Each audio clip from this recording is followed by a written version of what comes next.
Bonjour à tous, je vous retrouve aujourd'hui pour cette nouvelle vidéo et aujourd'hui nous allons faire un bilan sur mon challenge PAL spécial Imaginal. Je me suis dit que ça pourrait être sympa de vous tenir au courant de l'avancée de mon challenge, sachant que ça fait un mois que je vous ai publié la PAL, que les Imaginales sont dans quasiment un mois, enfin. Je me suis dit que ça pourrait être sympa de vous montrer l'évolution de ma PAL, sachant qu'il y a des romans que j'ai lus, que je n'ai pas encore lus et des romans qui se sont rajoutés un peu par hasard dans la PAL. Donc c'est l'occasion pour moi de vous montrer tout ça. Et en plus ça vous fait un petit teaser sur ma vidéo book haul.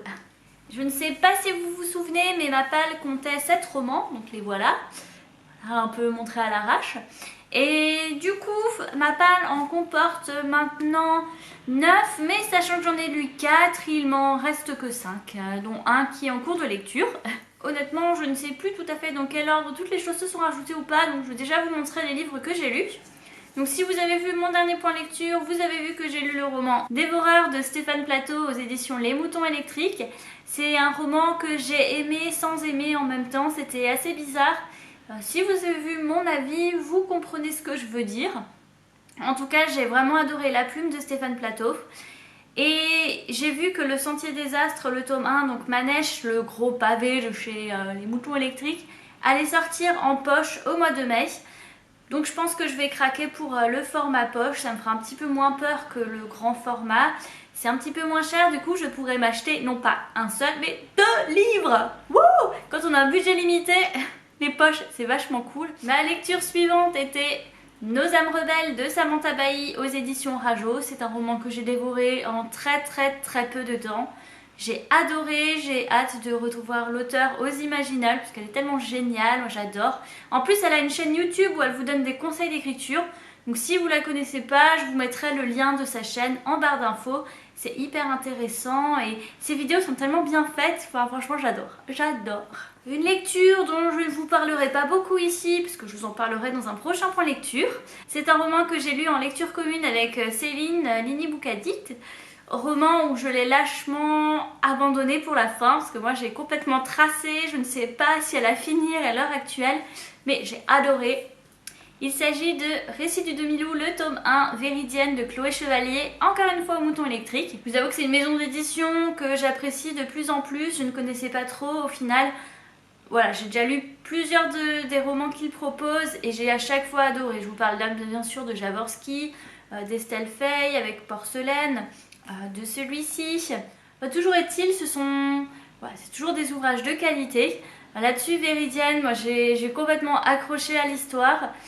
Je vous en dirai pas plus parce que comme dit, il y aura ma vidéo point lecture. Et voilà, j'ai tellement hâte que la suite sorte. C'est seulement au mois d'août et je suis tellement triste de me dire qu'il n'y aura pas d'avant-première aux Imaginales parce que ça fait quand même un petit peu tôt. Le dernier roman que j'ai lu de ma liste, pour l'instant, parce que le challenge n'est pas encore fini, il me reste encore un mois pour arriver au bout.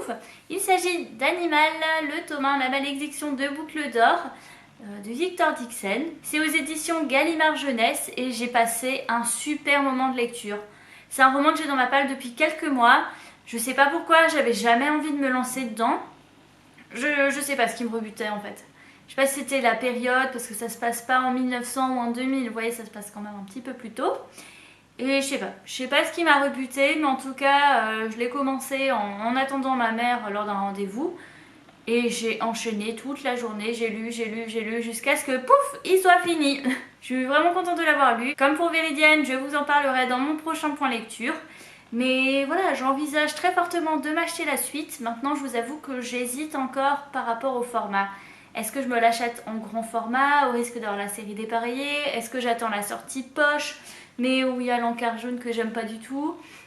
Voilà, je ne sais pas encore, ça dépendra de mon budget, de mes envies, de mes folies aux Imaginales. Du coup, de ma liste de base, il reste encore Tant d'étoiles dans la nuit de Charlotte Bousquet aux éditions Rajo, Le Roi des Fauves d'Aurélie Wallenstein aux éditions Scrinéo que je vais probablement lire en lecture commune avec Eliandra si je ne me trompe pas. Et enfin Le Marteau de Thor de Stéphane Prybilski aux éditions Le Bélial, donc c'est le tome 2 de la tétralogie des origines. J'ai vu que le tome 3 allait paraître très bientôt. Je ne sais plus si c'est au mois de juin ou un peu plus tard.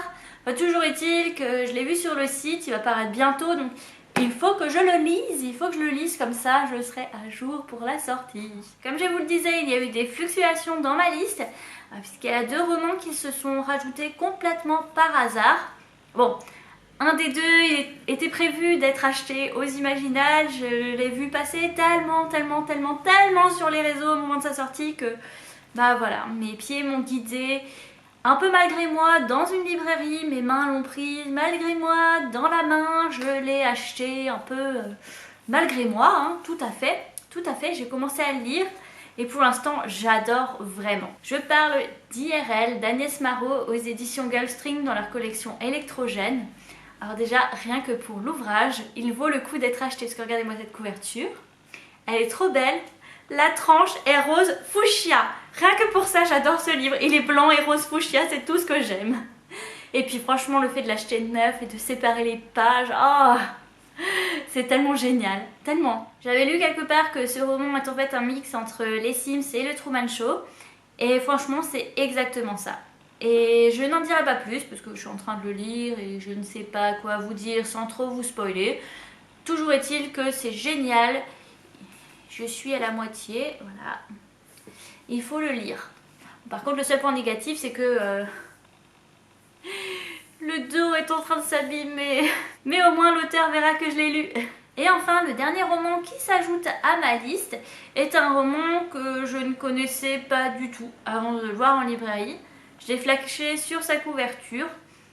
J'ai beaucoup aimé le résumé aussi. Donc j'ai acheté Chaos, le tome 1, Ceux qui n'oublient pas, de Clément Bouhelier aux éditions Critiques. C'est un roman qui a l'air génial parce qu'en fait c'est l'histoire d'une femme, je ne sais pas comment elle s'appelle, hein, j'ai lu vaguement le résumé, qui transporte une éprouvette avec une maladie vraiment très infectieuse et très horrible et qui finit par briser l'éprouvette. Donc la maladie se propage dans Paris et c'est une maladie en fait un peu à la Alzheimer où les gens deviennent entre autres des zombies parce que voilà, ils oublient tout, ils deviennent un peu amorphes, tout ça, et c'est une maladie qui commence à toucher toute la population. Et apparemment, il y a des gens qui ne seraient pas sensibles à la maladie, qui devraient chercher un vaccin, tout ça, mais en tout cas, ça a l'air hyper cool. Voilà, je sais pas si je vous ai donné envie, en tout cas, il a l'air vraiment bien. La couverture est trop belle, franchement, j'adore. L'auteur sera présent aux Imaginales, donc c'était pour ça aussi que j'avais craqué. Ça a l'air chouette, j'espère quand même réussir à le lire. Bon, ça me fait encore pas mal de choses à lire, sachant que je lis pas forcément que les livres des Imaginales. Bah c'est chaud patate, vraiment. Et voilà, c'est tout pour cette vidéo, j'espère qu'elle vous a plu. Si jamais vous êtes également créé une palle spéciale pour les Imaginales mais que vous n'avez pas forcément fait de vidéo dédiée, n'hésitez pas à me dire en commentaire ce que vous lisez, si on a des livres en commun, ça peut être vraiment super sympa de discuter de ça. En tout cas, les Imaginales se rapprochent à grands pas, c'est dans un peu plus d'1 mois, j'ai vraiment tellement hâte. J'espère que vous serez nombreux, qu'on sera tous hyper nombreux, que ce sera trop bien, qu'il fera beau. Pour une fois, mais pas trop chaud, hein, parce qu'après dans la bulle, c'est... Et voilà, j'ai tellement hâte d'y être. Bon, en attendant, vous aurez certainement un vlog sur Londres et sur les studios Harry Potter, parce que je m'y rends dans 3 semaines. Là aussi, j'ai vraiment hâte. En tout cas, maintenant dans ma prochaine vidéo, je vous souhaite de passer une bonne semaine, d'avoir de bonnes lectures, et je vous dis à bientôt. Bye!